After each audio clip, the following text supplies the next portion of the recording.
Presiden Joko Widodo mendukung Presiden Prabowo. Mestinya karpet merah pemberitaan, karpet merah yang menonjol dalam kekuasaan bernegara itu diserahkan ke Pak Presiden Prabowo. Ini tiap hari loh Pak Presiden Joko Widodo muncul ya dalam sistem presidensial. Nggak ada presiden yang nyaman, ada kompetitor lain di samping dia yang juga lebih powerful.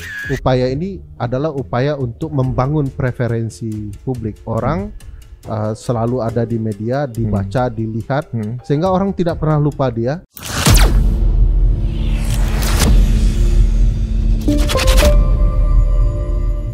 Indonesia ini darurat perang bintang. Perang bintang apaan nih? Langsung aja nih ada Bang Ferry Amsari. Assalamualaikum Bang. Waalaikumsalam Mas Ari. Waduh Bang, kalau baca berita ini memang unik ya. Berita di negara kita ini ibarat drama berseri. Pokoknya hampir kalau kita lihat berita udah macam-macam ya. Saya nggak tahu ngobrol Bang Ferry apaan aja nih. Akhirnya yang mau kita obrolkan gitu. Nah saya agak tertarik sama isu perang bintang nih.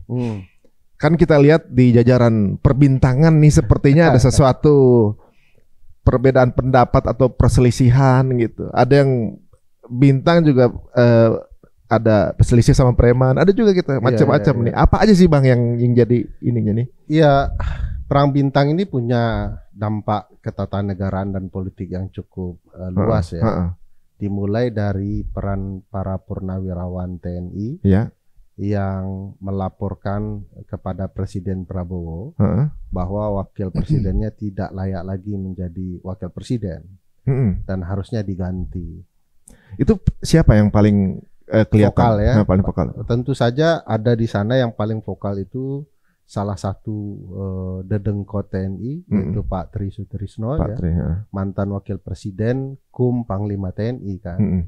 Yang bukan orang sembarangan. Bukan orang sembarangan dan kalau saya tidak salah, beliau adalah purnawirawan paling senior saat ini, gitu ya. Oh begitu.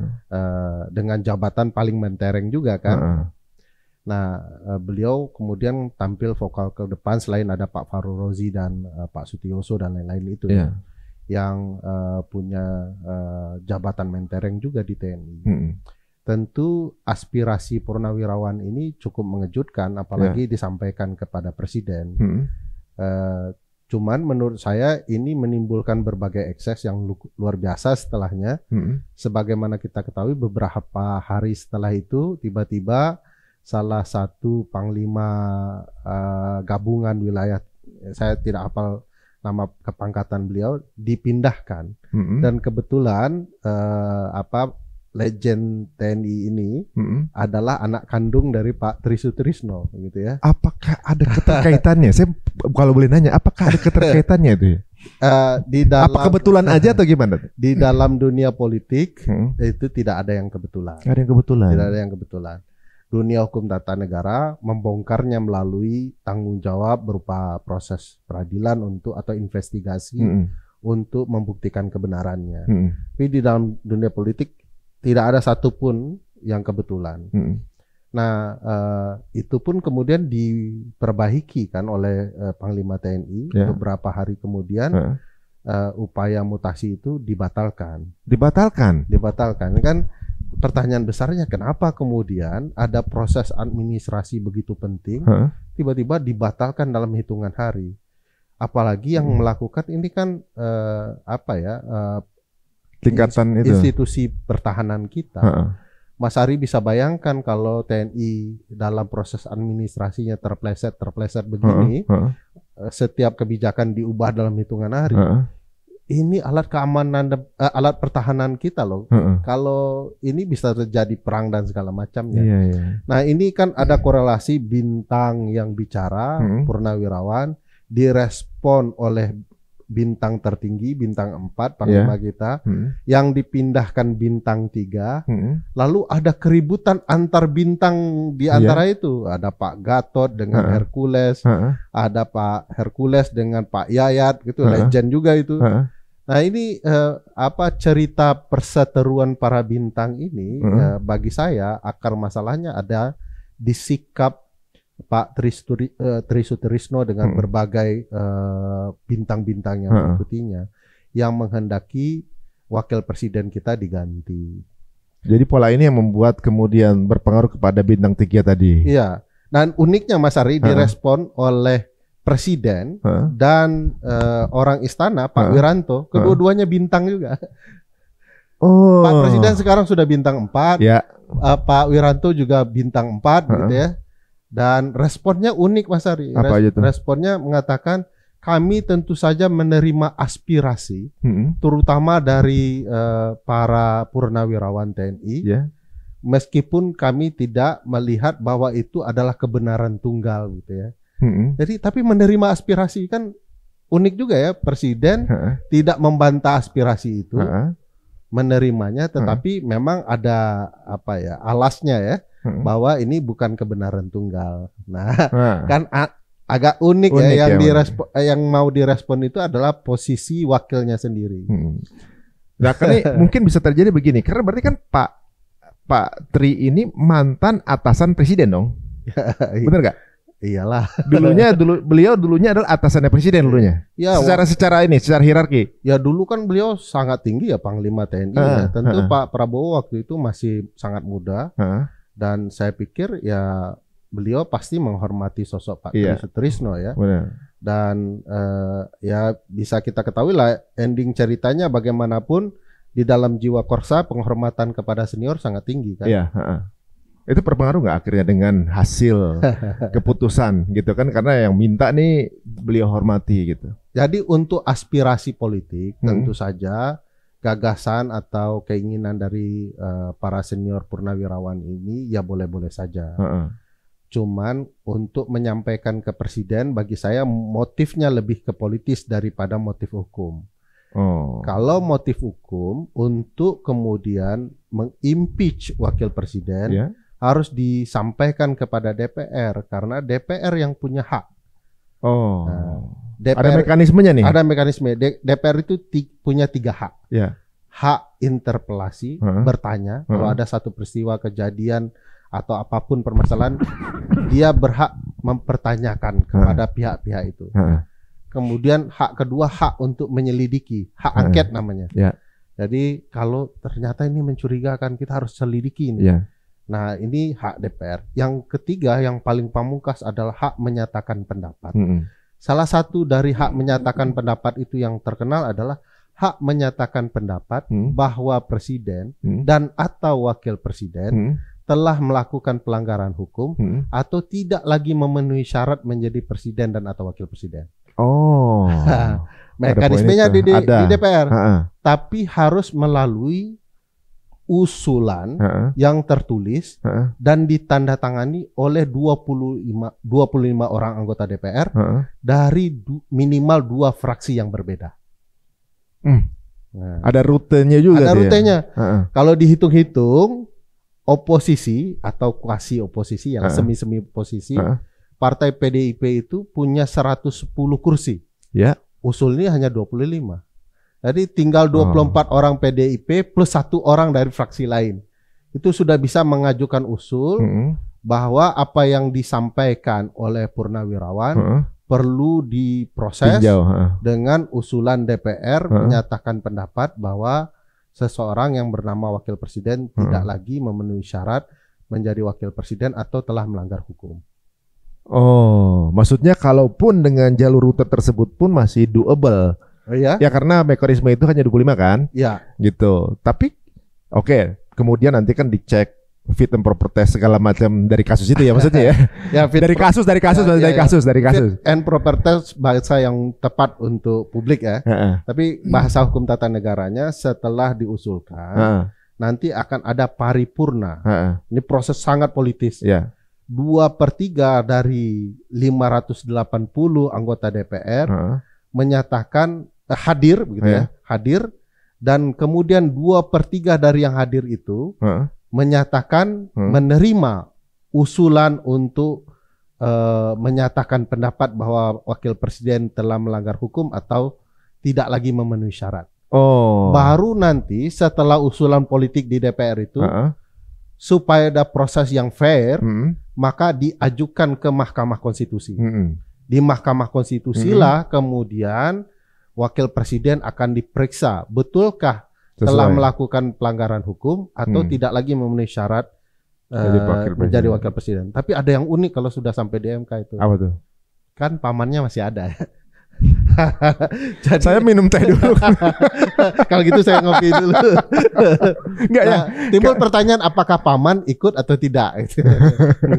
Nah, kalau misalnya kita kembali dulu ke 530 anggota DPR tadi. 580 anggota DPR tadi. Kalau secara di atas kertas misalnya, apakah memenuhi syarat 530? Kan oposisi itu berarti kan 2/3 dari 580 itu kan sekitar 150-an kan? 150-an orang. Saya tidak terlalu ingat karena komposisi DPR kan berubah. Sebelumnya 575, sekarang 580. Ini saya ambil kalkulator supaya fair juga ya. Ini mana? Wah, power bank itu mah. Tapi ini kita melihat bahwa jadi sekalian kita belajar politik nih sama Bang Ferry gitu kan. Kita bahas mekanisme nih sekarang ya. Dari 530 tuh oposisinya berapa? Yang itunya berapa? Kan bisa memenuhi syarat atau enggak, atau juga mungkin atau enggak. Sebelum itu kita bahas kira-kira elemen apa sih dari Pak Tri yang membuat sampai akhirnya punya ide seperti itu gitu. Saya baca dari berbagai media alasan mereka karena melihat sebagai sosok wakil presiden yang sangat penting, Pak Gibran itu dianggap belum layak menjadi calon presiden.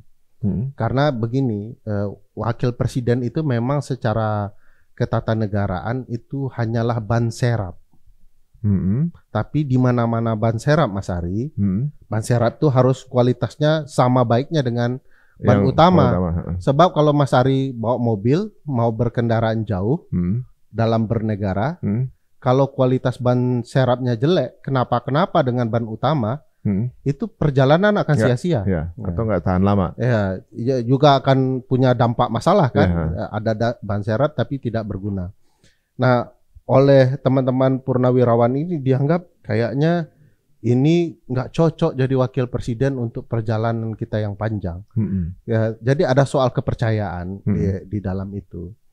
Nah, kalau dilihat konteksnya di dalam undang-undang pemilu soal syarat menjadi wakil presiden, kan harus diingat di undang-undang itu usia yang diperbolehkan itu 40 tahun. Sementara beliau belum 40 tahun. Beliau bisa mencalonkan karena ada putusan kemarin yang mengatur bahwa selain 40 tahun boleh mengajukan calon asal sudah pernah dipilih dalam jabatan pemilu tertentu. Nah, ini kan timbul pertanyaan besar, apakah putusan MK itu bagian dari skandal untuk membolehkan orang yang tidak memenuhi syarat atau tidak? Nah, itu yang kemudian membuat saya pikir para purnawirawan ini mempertanyakan kredibilitasnya. Dan apalagi saya tidak tahu ya, ini ada kaitan dengan video beliau yang dianggap tidak terlalu mumpuni sebagai calon wakil presiden menjelaskan soal dampak demografi, sehingga akhirnya orang melihat bahwa ada problematika serius dari wakil presiden yang menurut mereka harus direspon dengan pergantian gitu ya. Oh, jadi sebentar, hasil hitungannya gimana tadi? Saya pakai kalkulator ya. 2/3 dari 580 dibulatkan adalah 387 anggota. 387. Cukup susah. Sulit, tapi kan? Di sini cermatnya purnawirawan kalau diperhatikan. Kan partai tiga besar itu adalah PDIP, Golkar, dan Gerindra. Iya. Jadi tiga ini perlu ditambah satu atau dua partai lain akan cukup untuk kemudian mengajukan usulan DPR memakzulkan wakil presiden. Itu sebabnya sepertinya para purnawirawan ini bertemu presiden karena selain oposisi yang 110 semuanya adalah partai koalisi presiden. Jadi sementara mungkin sangat mungkin jadi. Karena dengan mereka mendatangi presiden, dan presiden bilang kan, kami nampung aspirasi ini, walaupun ini bukan aspirasi tunggal. Nah, sementara wakil presiden Mas Ari kan tidak punya partai. Yang punya partai kan adiknya sekarang ya. Itu pun di luar parlemen. Coba bayangkan betapa rentannya posisi wakil presiden tanpa ada partai pendukungnya di parlemen. Ya mungkin itu kalau dari penjelasan Bang Ferry tadi, Mungkin itu sebabnya para purnawirawan ketemu cari akses khusus gitu ke Pak Presiden ya. Karena bisa mungkin kalau dengan mekanisme belum tentu bisa terjadi diskusi ini kan gitu. Saya jadi bisa memaklumi kenapa mereka bertemu Presiden. Sebelum dihitung tadi bilangnya mekanisme yang benar begitu. Betul. Jadi begini, Wakil Presiden tidak punya ruang di dalam proses usulan. Yang punya kewenangan adalah partai politik di parlemen. Nah, begitu kita hitung, kita bertemu kenapa mereka lebih dulu mendatangi Presiden. Karena untuk 387 itu bisa terwujud, memang butuh partai koalisi Presiden. Nah, itu dia. Mungkin ya udah dibaca kali ya. Karena mereka juga jenderal besar gitu ya. Itu saya jadi penasaran. Pernyataan dari Bapak Tri ini setelah nonton video viral atau sebelumnya sih sebenarnya? Video Mas Gibran ya. Iya, waktu kan ada video yang lumayan jadi pembicaraan gitu. Ini setelah kan, tapi sebelum? Atau ada elemen lain menurut Pak Tri? Ya, dari catatan saya gundah gulana para purnawirawan ini sudah berlangsung sebelum video itu. Hanya pernyataan itu sesuai waktunya dengan video yang viral itu ya. Jadi begitu dilihat orang heboh, mungkin teman-teman purnawirawan ini tambah yakin nih. Kayaknya nggak begini deh wakil presiden kita. Dan sebagai aspirasi ya boleh saja. Tapi menurut saya selain ke presiden ya harus ke DPR. Karena dimulainya kan di sana, Mas Ari. Iya, ya mungkin jika kemudian akan diproses pakai mekanisme ini, walaupun mungkin harus ya challenging juga gitu kan. Nah, masyarakat menilai loh, maksudnya masyarakatnya melihat gitu ada ketidakharmonisan di antara para bintang ini gitu. Ya mungkin masyarakat juga bisa menilai siapa yang berada pada posisi di pihak masyarakat atau di pihak yang politis ya gitu ya. Perang bintang siapa lagi sih yang ada di dalam selain itu? Berat. Ya saya pikir di lingkaran presiden pun terdiri dari dua kelompok ya. Di internal pemerintahan. Hanya presiden kan belum secara tegas menunjukkan sikap ya. Beliau hanya menampung aspirasi tapi itu tidak tunggal.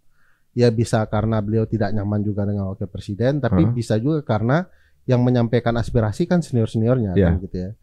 Nah, kelompok-kelompok ini ya bagi saya misalnya Pak Wiranto dengan Pak Fahru Rozi kan punya catatan di masa lalu sebagai atasan dan anak buah ya.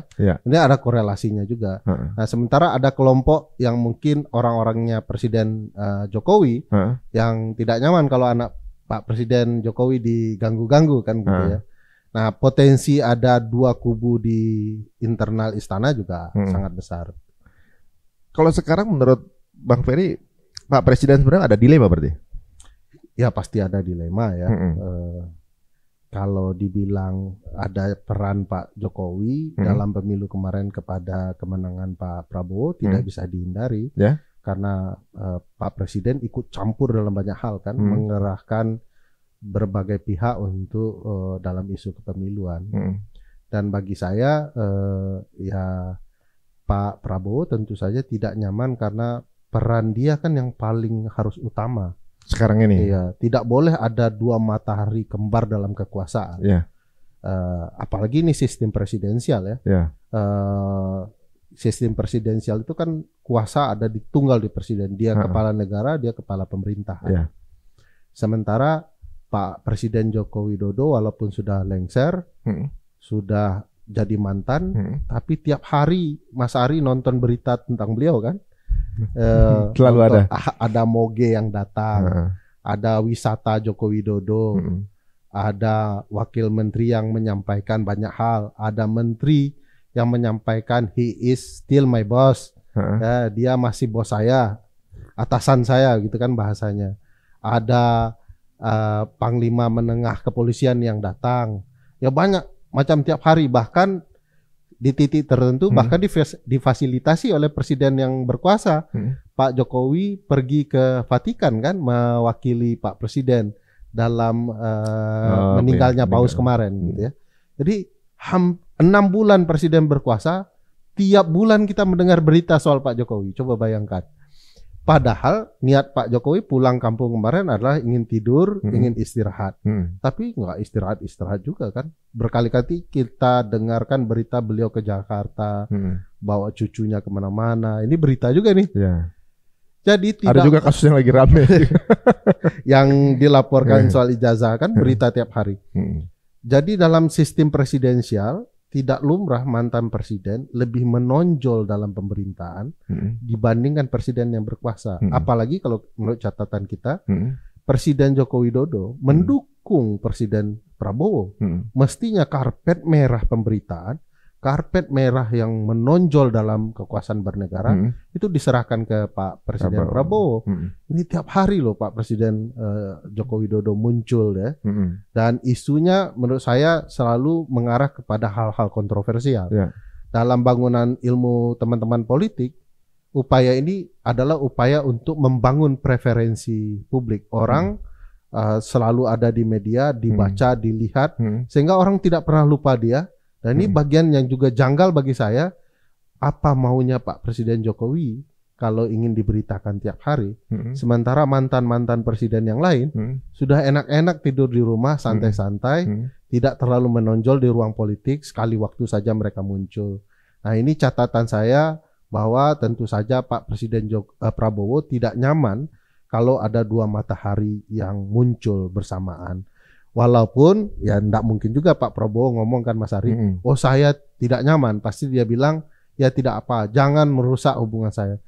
Di muka bumi ini dalam sistem presidensial nggak ada presiden yang nyaman, ada kompetitor lain di samping dia yang juga lebih powerful. Nah, tapi menurut Bang Ferry gimana nih? Kan banyak masyarakat yang menilai berbagai ketidakwajaran dalam proses perpolitikan bangsa kita, gitu. Berbagai hal-hal yang contohnya hal ya misalnya di kepemiluan tahun lalu ya pemilihan lalu itu kan banyak hal yang tidak wajar yang masyarakat menilai loh, apapun yang terjadi di sana kemudian sesuai hukum tapi masyarakat nilai sebenarnya. Nah, hal seperti ini juga hal misalnya kayak jenderal kita langsung ke presiden, ini kan sesuatu yang baru lagi yang nggak sesuai mekanisme gitu.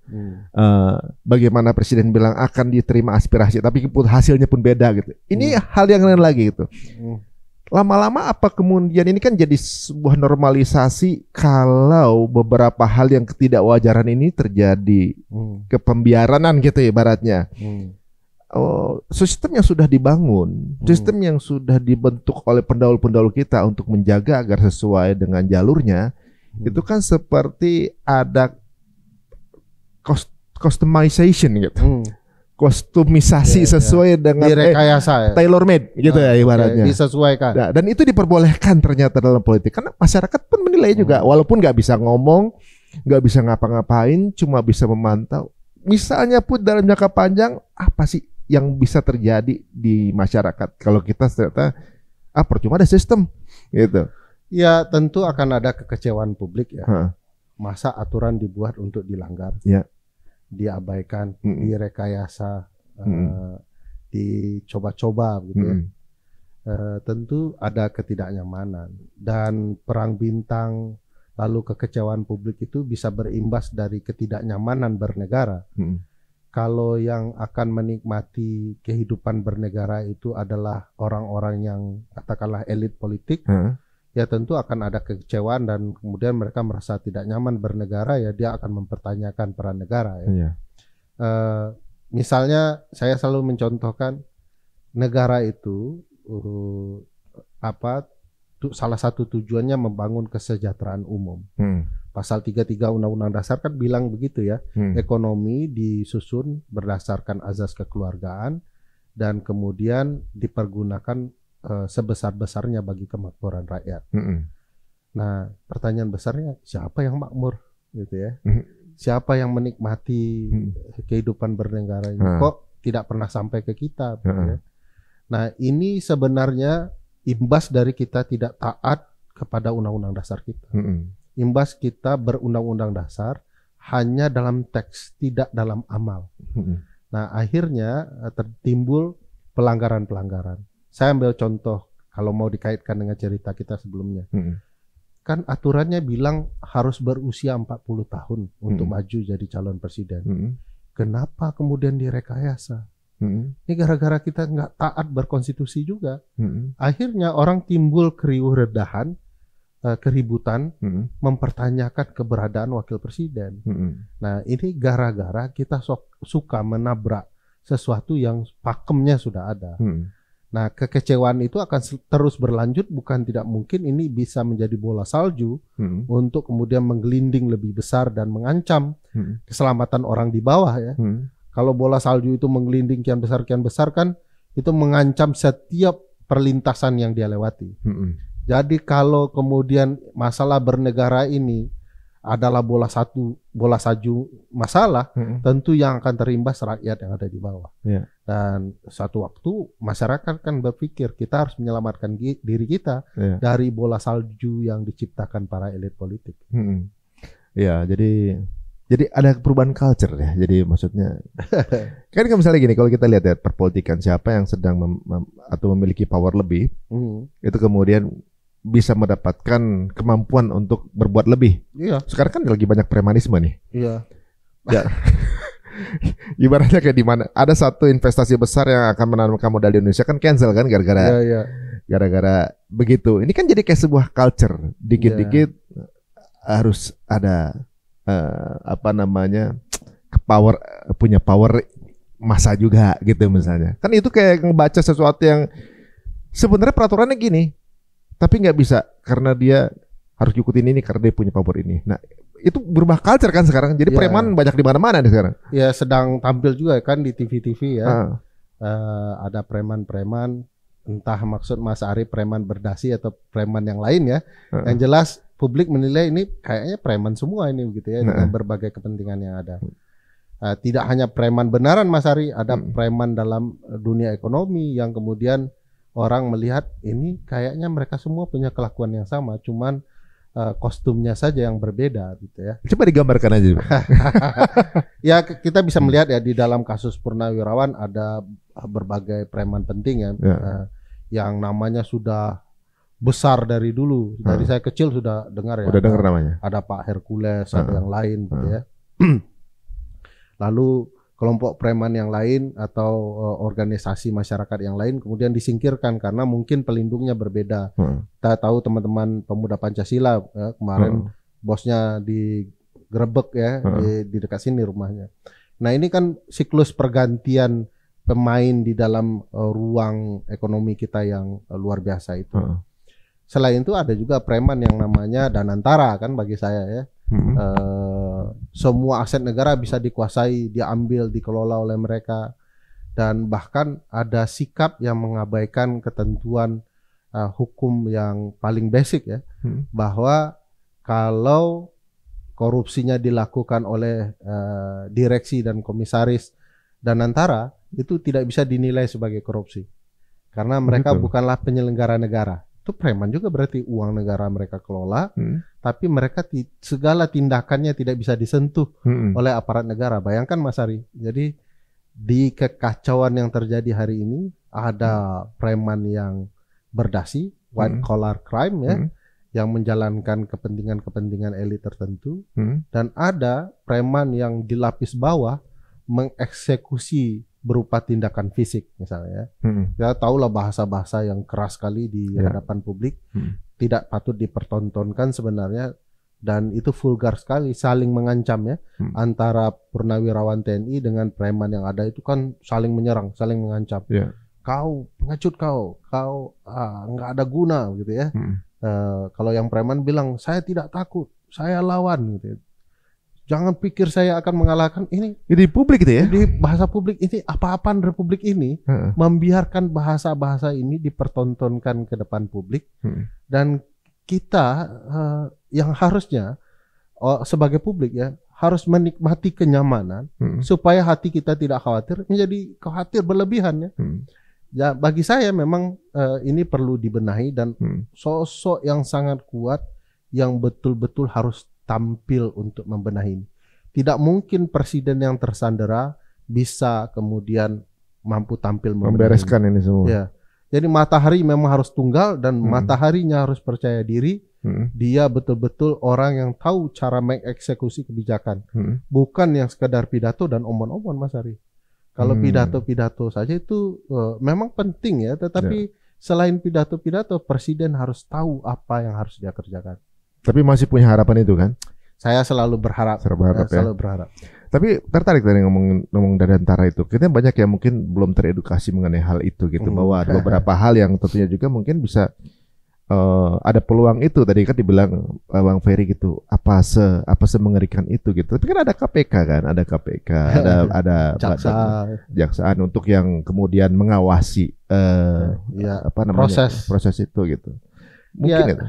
Problematikanya di undang-undang BUMN yang baru, Undang-Undang 1 tahun 2025, ada hal yang berbeda dari Undang-Undang BUMN sebelumnya. Misalnya saya ambil contoh, sekarang para pengawas tindakan proses penyelenggaraan negara ini sudah menjadi bagian dari Danantara itu sendiri. Jadi selain komisaris direksi, ada pengawas. Seluruh pengawasnya adalah aparat penegak hukum. Ada Jaksa Agung, ada Kapolri, ada pimpinan KPK. Nah, padahal 3 lembaga ini tugasnya mengawasi. Yang namanya mengawasi, Mas Ari, mestinya dari luar. Kalau mengawasi ikut jadi pemain, ibarat sepak bola, saya selalu mengiaskan begitu. Kalau sepak bola itu enak karena pelatih itu di luar, sehingga dia tahu apa problematika tim itu. Nah, kalau pelatih, pemain cadangan, penonton semua masuk ke dalam gelanggang sepak bola tidak lagi dinikmati. Nggak ada persaingan sepak bola. Nggak ada persaingan. Bareng-bareng aja bawa bolanya ke gawang. Ya, nanti akan sangat brutal kan. Nah, oleh karena itu mestinya mekanismenya jaksa, kepolisian, KPK berada di luar itu. Karena kalau mereka di dalam bahasa anti korupsinya itu ada konflik kepentingan. Mereka pengawas, mereka akan menerima keuntungan dari perusahaan itu. Lalu kemudian mereka pula yang harus mengawasi. Nah, ini bahasa KPK lama ya. Ini tidak boleh dan tidak bisa terjadi. Mereka harus keluar dari sistem itu. Paling parah lagi di Undang-Undang BUMN lama, yang bertanggung jawab itu Menteri BUMN. Di Undang-Undang 1 ini yang bertanggung jawab tertinggi adalah Presiden. Pertanyaan besarnya, kalau BUMN-nya bermasalah, siapa yang bertanggung jawab? Presiden, menurut undang-undang itu. Sanggupkah kalau ada kerugian, kerusakan, ada problematika yang meminta pertanggungjawaban BUMN, polisi, jaksa, KPK memeriksa Presiden? Padahal Presiden adalah pimpinan mereka. Jadi kayak ada upaya mengubah peraturan agar segala bisnis Danantara BUMN tidak bisa disentuh aparat penegak hukum karena penanggung jawabnya Presiden. Mana mungkin Jaksa Agung, Kapolri dan pimpinan KPK memanggil pimpinan tertinggi Republik ini. Tapi lain hal kalau seperti undang-undang yang lama, Menteri BUMN yang bertanggung jawab. Karena kalau ada permasalahan, menteri yang harus bertanggung jawab. Contohnya sebelum ini ada upaya menganggap uang BUMN bukanlah uang negara. Mas Ari pemilik modal, saya direksi. Lalu Mas Ari memasukkan modal Mas Ari ke saya. Begitu uangnya masuk, itu harus dianggap bukan lagi uang Mas Ari. Mas Ari mau nggak? Nggak mau dong. Kan kita pasti minta pertanggungjawaban dari uang itu kan. Nah, akibatnya begitu saya menyalahgunakan uang Mas Ari, lalu Mas Ari mempertanyakan, Bung, ini bukan uang Anda lagi. Ini adalah harta terpisah dari milik kekayaan Ari K. Untung.